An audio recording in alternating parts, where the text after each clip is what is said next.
The Cavs were eliminated from the playoffs last Wednesday. General Manager Koby Altman said he'd take a few days to evaluate all decisions he has to make, including roster and coaching decisions. It is now Monday at 11:12 a.m. Jay, and JB Bickerstaff at this moment is still the Cleveland Cavaliers head coach. Yeah. Koby's going to talk to the media at the end of the week. I would hopefully assume that by then he would make a decision either to keep JB or to move on. But the longer this process stretches out, does it make you feel like there's a higher percentage chance JB returns to coach the Cavs next season? No, because the first domino here has to be Koby. Mm-hmm. And are we sure he's going to be standing? No. I'm not. No. Maybe he acting like it's his decision. I think the decision coming from the tippy top. I do too. He's evaluating Koby and JB. I think we all feel the same thing because I seen the reports too that Kobe is supposed to speak this week, but it was like, is there any guarantees that he's actually going to be speaking this week? His job is probably in limbo as well. Mike, are we off base here? Are we, or is there an assumption amongst league observers that it's a foregone conclusion he's coming back? I don't know exactly how involved Dan Gilbert. I don't know that anyone does. That's kind of the wild card. That's the big question. That's the wild card. From what I'm hearing, it sounds like Altman will be the one making the coaching decision. And if he's the one making the coaching decision, I would assume that he's safe for the time being. You wouldn't fire the coach and then fire the GM. That would not make sense, correct? Unless you do them together. But if the coach is fired and we go a period of days where there's no activity, then Koby's taking the team into 2024-25. Correct. Because you would not let Koby hire the new coach and then fire Koby. That would make no sense. I mean, you've got to there has to be cohesion at that. And I imagine this is a really, really difficult decision for the organization. This is so. So let me tell you what's going on behind closed doors in my mind. This is the young and the restless, bold and the beautiful, guiding light. You got drama. All my children. You've got drama. I think behind the scenes there's a couple different processes working on different tracks. First and foremost, if you Dan Gilbert, you have to do your due diligence and find out exactly how interested LeBron James is about potentially opting out. So that's number one. Yes. Interesting. 2, draft is coming up. You have to have evaluators that say if LeBron is coming back, how important is it for us to draft his kid? We have to. Well, you guys read the draft reports on Bronny over the weekend, right? Yeah. I mean, they were devastating. Yeah. Devastating. Like, barring somebody drafting him as a precursor to getting LeBron, he's not going to be drafted. So that bodes well for the Cavs. Guess what? If nobody else sign him as a free agent, if they'll take him if LeBron is saying, because guess what? A lot of people ain't gonna do it, and then so you got that whole thing. Then you got to go on this track. Donovan Mitchell, where are we with an extension?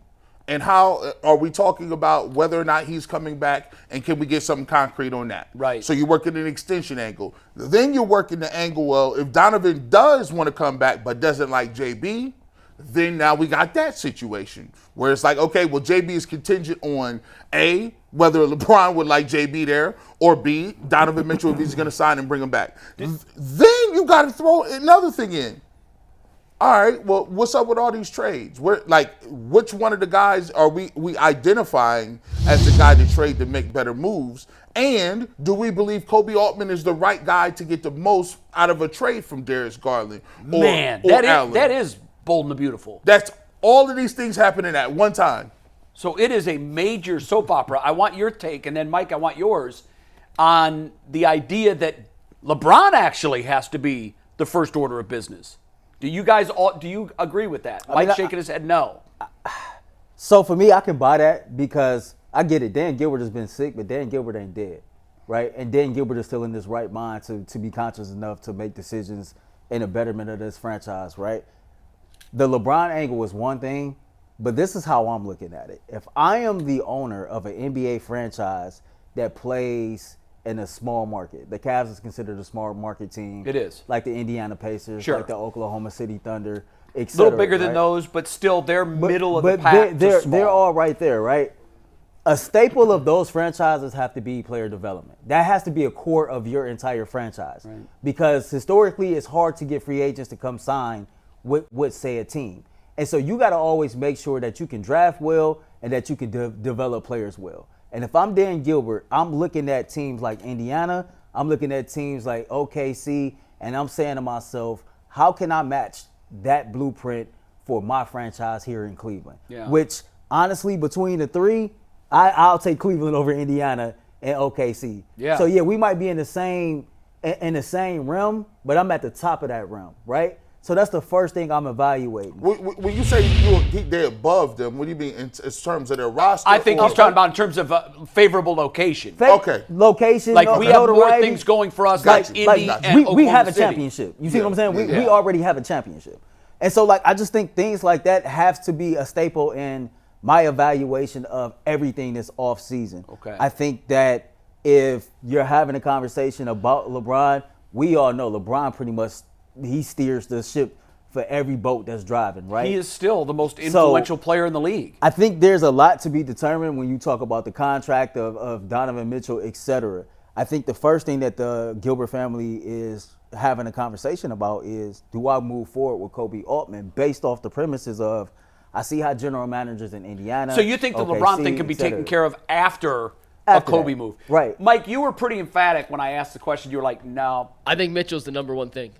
Before LeBron, before... So does that... And then in your mind, has the LeBron ship sailed? No, but I think you can't worry about LeBron until you know what Donovan is. Yeah, but would you agree with this? Donovan, if LeBron is in, doesn't that increase the likelihood that Donovan stays? Now you got a whole money issue to figure out. Donovan's the first domino to fall, in my opinion, for all of this. And LeBron is a domino in this chain. I 100% agree with that. Okay. Comes down, will Donovan sign an extension? And if he is, who is he willing to play for and play with? And LeBron is in that list of those two categories. So you're saying, so basically, I see what you're saying. You're looking future. The future with LeBron is maybe 1 or 2 years. I guess maybe. I don't know. I don't know if it's much beyond that. I hear what Mike is saying. Where with Donovan, you can lock up a future for 4 years. Yes. Right, but don't you got to get the general manager? Don't you have to make a determination on who the GM is before you even hand Donovan Mitchell an extension? I don't think so, because that is a no-brainer. Or is that something that's above the GM? If you're hired as the general manager tomorrow and Dan asks you, okay, what's job one? You're going to say, I agree with you, Mike. You're right. Also, I got to get Donovan. And the other thing with this, it's not whether or not it's going to be offered. It's whether or not Donovan will accept. Oh, of course. So that's why the general manager, in my opinion, comes after the and that's Mitchell. fair. Mitchell to me is the number one thing. That makes sense. And honestly, there's no, like, everybody knows it's going to be a 4-year, $208 million. Is that the max? Everybody knows the numbers. It really boils down to one thing. Does Donovan want to be here? That's it. And they're asking him all this. And part of asking Donovan Mitchell and getting him on board is presenting him with a comprehensive plan to say, sure, this is what it can't be anymore. We'll figure it out as we go along. No. That doesn't work. That doesn't work. And you've been in a lot of job negotiations, right? You've been in a lot of different things with high, big-time companies. That's the way it works. You don't just go in the first day and be like, yeah, this is what we're going to do, and they sign up. No. You go in and say, okay, what's the plan? What's the plan? What's my boss? Who's my boss? Who's my boss's boss? What kind of runway we got for this project? What do we want to, you don't just, because you already have your experience, you already got this skin in the game. You know what scares me about that, G, is that the one thing that I really hold on to from all of these reports that, by the way, I trust, because the guys that wrote them are good, reputable journalists, but of all of the things, including Donovan kind of taking a swipe at some of his teammates and their lack of desire to win, what I keep hearing in my mind is Donovan doesn't believe the Cavs bar was set high enough. That scares me, because you're right. When you're going into a situation where you've got multiple options as the employee, you want to win. I mean, if you're worth, if you've reached the top of your profession, you're a winner, and you want to keep winning. Donovan Mitchell, it's clear, is obsessed with getting further in the playoffs. He wants a ring. He's not. Now, you look at Darius Garland, and can you say that about Darius? No, you can't. His play doesn't exhibit that. His personality doesn't exhibit that. So I'm wondering, if those conversations weren't had immediately upon the trade, now he's in the driver's seat. Right. It's up to him. And if he isn't convinced that the Cavs have a blueprint, a plan, we're going to do this, then we're going to do this.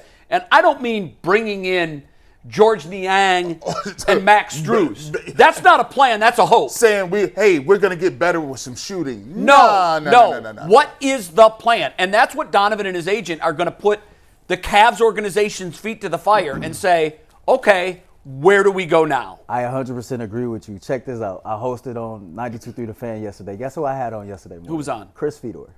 Oh, really? I had Chris on yesterday. What were his thoughts on the blowback that he's getting? Didn't ask him about that part, but we talked Donovan Mitchell. Okay. And he alluded to a lot of what you just said, because I started the conversation with, I'm one of the few hosts in this city that has always stood firm on, I believe that Donovan Mitchell was staying in Cleveland. And I asked him, I said, I've noticed over the last 3 weeks, the temperature in the room has changed. A lot of people really are starting to buy into, they believe that Donovan Mitchell is going to stay. And I said, Chris, what changed? And he said, Donovan is at a crossroads right now to where he wants to be great. He wants to be considered one of the greatest players. He wants to play for an organization that's going to give him an opportunity to win a championship.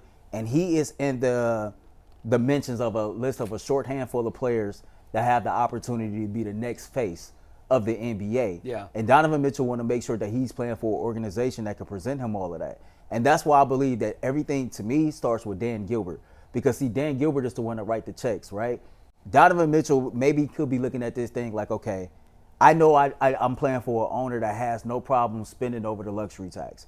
I know I play for an owner that's willing to spend whatever and do whatever to give this team an opportunity to win the championship. He's done it. So GM be damned, head coach be damned, some of this core be damned. If I can buy into what Dan Gilbert is telling me, I'm on board. So you think the connection, and I think, well, let's ask all you guys this. You think the connection in the Cavs' future is Gilbert and Donovan? I do. You guys agree with that? I totally agree. There's a. I know y'all probably seen this when you scroll through your reels. There's a quote by Nick Saban, and Nick Saban talks about when he recruits people. He says, the team really runs itself. He said, when you got high overachievers don't like to be around underachievers. They demand greatness from everyone around them. Absolutely. Either they're going to fall in line or they're going to get out. Yeah. Or they'll remove themselves. And Donovan Mitchell understands certain things. Basketball is a funny thing how you could the rankings change all the time. And right now, you seeing Anthony Edwards coming to his own. Yeah. You've seen in New York, Jalen Brunson coming to his own. Halliburton. Like, these guys are emerging as the next wave. And you're sitting there and your name is here. It's right there. And you know what you're hearing? I swear I know he's hearing this. He's hearing Shaq's voice. Yep. When he told him over a satellite link up, I don't think you can do it. I don't think you're that guy. Like that, when one of the all-time greats of the game calls you out publicly to your face, that still is very shocking to me that Shaq went there. And he's sitting there and he's sitting there and he's looking around. There's some underachievers on the squad. There are. There's some guys that don't guess what? He's legacy time. Right now, you're known as what? You don't have any MVPs. You don't have any finals You're known as a appearances. really good player that can't get out of the second round. I can't do that. And you know what's so funny about the players that you mentioned and the names that he's being mentioned with? And it's funny, me and Mike had this conversation before we came downstairs. You look at Ant-Man's demeanor. Ant don't look like he playing with you. He don't look like he out here playing no games. No. Jalen Brunson don't look like he out here playing, goofing around. Halliburton don't look like he's not taking this thing serious. They all have that Jordan fire in their belly. They have that certain thing about who they are, how they built as a person, right? Right. And those are the intangibles that we always talk about that are not measured at the combine. And when you get a player that has that, you got to do everything in your power to hold on to him. And I think that Dan Gilbert, I really feel like he can sell Donovan Mitchell on, I can put you in the best position to win an NBA championship right here in Cleveland. And I think a lot of people also look at this situation like, Donovan has to be the one to go. Donovan might really love the city, might really love the organization as a whole, and might be sitting back like, you know what? This my team. This my city. You gone, you gone. I'm not going nowhere. Do you agree with the Gilbert and Donovan connection being the single most important relationship? Because you're not buying it, are you? I have no idea how involved Dan is. I know, have but if you're absolutely Donovan, no you idea. know three things right now. You know for sure Dan Gilbert's going to be the owner. Right. You don't know who the GM is going to be, and you don't know who the coach is going to be. So when you've got knowns and unknowns, you have to hold on to the knowns when you start making decisions. Well, I know this. This is information that I know to be true. So if he does have a problem playing for JB, and there were reports that he didn't completely have confidence in JB, if the longer that it marinates that JB might or might not be the coach, I think that's bad for keeping Donovan Mitchell here. That's why Dan has to have the conversation with Donovan immediately. Where are we? Let's talk this through. And if you end up leaving, that's fine, but we need this sooner than later. I'm just reading the tea leaves. I'm just reading the tea leaves here completely. I don't know how much an owner has in terms of like the relationship with the player staying versus not staying. Well, we know what Dan's role was in What- getting what- LeBron James. I get in other situations. I'm just saying for like Donovan, who wasn't necessarily drafted here. I'm sure it helps knowing Dan will spend, but I'm not sure that's like a defining factor in why he would stay or not. But I do think, real quick, I think part of the reason we have a holdup here, and once again, I'm just putting tea leaves together. Maybe they don't have a Donovan decision yet. Donovan hasn't told them I want to stay or go, and Kobe's on the fence about bringing JB back or not. And See, if Donovan's not well, going that seems if to be the Donovan's not case. going to go, then maybe Kobe doesn't fire. Or if Donovan says I don't want to play here, I want to go, then JB stays. If and Donovan doesn't comes go, back, if Donovan doesn't stay, all of this is For naught. completely irrelevant. It Because don't they are matter. not a championship contending team without Donovan Mitchell. They're not. I Man, agree. they So I probably think is I a- think they- part of the holdup is we're just waiting to hear, and maybe Kobe and Dan and the rest of the front office are waiting. When to hear does he have to Donovan. decide? Is it July 12th, 13th? I'll look it up. I don't remember exactly off the top of my head. I know when LeBron made his decision to come home, it was July 11th. I hear what Mike is saying. I still think Dan has got his hands all over this because of what Dan has been through. Even though he's been way in the shadows Yeah, lately. but like, think about it. You lost LeBron once, right? You was put in a situation with a star player like that in Kyrie Irving. I get it. In most situations, that might be an unknown. But here in Cleveland, I find it hard to believe that Dan is not like 1A on this thing simply because of what he's been through with star players that has played with this franchise. right. He He certainly knows the importance of and it. if Donovan decides, okay, I'm not signing no extension, of course you trade him. But at that point, Koby Altman gets fired, JB damn sure gets fired, and I'm still moving on from Darius Garland. That's why you can't listen. You can't wait for history to write the tales for you. You got to be in there today. Proactive. I'm not waiting on no. This is my thing. This is what happens when you don't make tough decisions a year prior. JB shouldn't have been a coach this year. Yeah. So now you're here and you realize, and I know a lot of people. So who fault is that though? That he's the coach? Koby Altman, yeah, right? yeah. So if he shouldn't have been the coach last year, and I'm just speaking hypothetical. If we all agree that he shouldn't have been the coach last year, and Kobe thought it was the best decision in the world to run it back with JB, I can't see a situation while both of them are not being shown the door. I totally agree. Well, I agree with that. Because when he started, this is how I knew it was going to be all downhill. When they started that propaganda about them 51 wins, I said, "Oh, he ain't the guy. This guy won citizenship awards. He's worried about keeping his job." You cannot be worried about keeping your job. And listen, he thought he was going to trot Donovan Mitchell in there. And what happened was it backfired on him. He don't realize that when you bring good players, when you bring stars to your team, what it does, it shines a big flashlight about all the clothes you done hid under your bed. Let me see what you got in there. Mom, I cleaned my room. Oh, you did? Let me get that Yeah, flashlight. you're just kicking issues down the road. Star players are that flashlight, and now we got it. And now you have to perform. That's why LeBron keeps everybody on their heels. He does it because he knows the nature of management. Management is like, oh, I'm gonna 3 to 5 years or 5 to 10 years. No, you're gonna think year to year. I'm doing like Mike, putting tea leaves together, knowing that I think that the Donovan comment about the organization not placing the bar high enough, I think that is a direct callback to what was and wasn't done after last season's debacle. Bingo. And I call it a debacle because when you win over 50 games and you have the home court edge and you win one game in a best-of-7 series against the Knicks, that is a debacle. That's not that's a failure. It's not just a disappointment.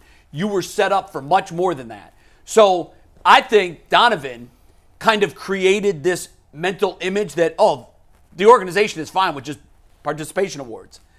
And I can understand why he would think that. You're going to run it back. After last year, you're going to run it back. And you didn't get dramatically different results this year. Let's do an exercise. You won a 7-game series in the first round as a 4 seed, and then were promptly shown the door by the Boston Celtics in the next round. You do an exercise here. They're not better than the Celtics. They're not better than the Bucks. They're not better than the Sixers. They're not better than the Knicks. They're not better than the Pacers. You won 7 games with a young team that might figure it out next year in the Orlando Magic. So that puts you around the Atlanta Hawks and the Bulls. Yeah, 6 to 8 isn't going to get it done. That's what you got? And so I don't blame Donovan for coming to that conclusion, saying, I don't think this organization is setting the bar high enough. We all read the article that Jason Lloyd Yes. had a part in writing last week. I'm just going to read this paragraph, and it referenced the New York Knicks series from last year. The second guessing of JB Bickerstaff started after the New York Knicks series. Multiple veterans in the Cavs locker room grew frustrated with Bickerstaff for treating the Cavs as a young team with much to learn instead of a team ready to contend. They were also less than enthused by the Cavs' offense last spring into the first part of this season. Mitchell was among them. Players would leave practices and morning shoot-arounds wondering aloud, why did we even do that? What did we accomplish? So perplexed by the lack of structure and intensity in the workout. Well, go back to the first 10 games of the season when the Cavs really rolled out to a very disappointing start. There was a stretch where Donovan Mitchell, after a disappointing loss, popped off to the media. And he doesn't do that much. And at the time, we were trying to read between the lines. Who's he talking about here? Is he talking about his teammates or is he talking about JB? And as I replay that in my mind now, I think he was talking about JB. I mean, think about it. We putting the tea leaves together. We have articles out here written by credible sources. Like everything after the season is starting to come together, and it's like 1 + 1 is equaling 2. Yeah. 2 + 2 is It's equaling adding up. 4. And it's like, okay, we sitting back like, damn, that makes sense now. So we're going to pivot before we do, because I know you got to get a read in, and then we're going to pivot to, did the Cavs do the right thing in tanking against Charlotte and setting up a first-round matchup with Orlando? The way things worked out. Like if you would have said that, Indy's going to get to the Eastern Conference Finals, that could have been your spot, and you passed on that. So we're going to revisit that, and I know you got to read, but first, really quickly here, gut reaction. JB, Koby, do they stay? Do they go? What happens? My gut reaction is Koby stays, even though I don't agree with that, but JB Bickerstaff is fired. My gut is both of them out of here. I think I think what's going to happen is Koby stays, JB goes. That's what I'm adding it up. Do you want to weigh in on that? No, I feel pretty confident Koby will be the one making the decision. Yeah. And as long as Donovan returns, JB will not be the Yeah, head coach and I'm next not season. sure. Like, Kobe's done some really good things here, and we've lost sight of that because we're looking at we have recency bias. The moves he made last year in bringing Niang and Max Strus in did not work. In fact, I would go so far to say is they were miserable failures. Mike, I know we got to move on, but it's funny, as we were going through the segment and you were talking, I was thinking about maybe we should do this at the end of the week. But if we can just compile all the key moves that Koby Altman has made during his tenure as tenure as GM, like weigh the good ones and the bad ones. Sure. Because the Kevin Love contract, for example, that was above his head. That was a Dan Gilbert move. Yep, right? he had no choice. But you did give DG a contract the richest in Cavs history. That's a fact. After 1 year, okay? Yeah. You did find Craig Porter Jr. I can give you that, right? But you also signed Ty Jerome, and Ty Jerome played 2 games. So you could go back and forth on the moves that he made and try to weigh him out. I don't think he was the worst GM in the world, but I definitely think when you look at how he built this roster, I'm not sure if he should be the general It'll be manager interesting if moving he's forward. out, what move they make, because there has been a succession plan going back over 10 years. I mean, go back to Danny Ferry, right? Yeah. I mean, there's been, okay, so his replacement is going to replace him, and then his replacement is going to replace him. And I'm wondering if they're going to stay in the organization. Are they going to go outside the organization? All of this remains to be seen. But I think what's going on right now in Independence is an autopsy of the season. How did the season die? How did we get there? Who's to blame? And then can we bring this thing back to life? The cause of death is? We'll get to arena. We can get into that. We're going to talk Browns.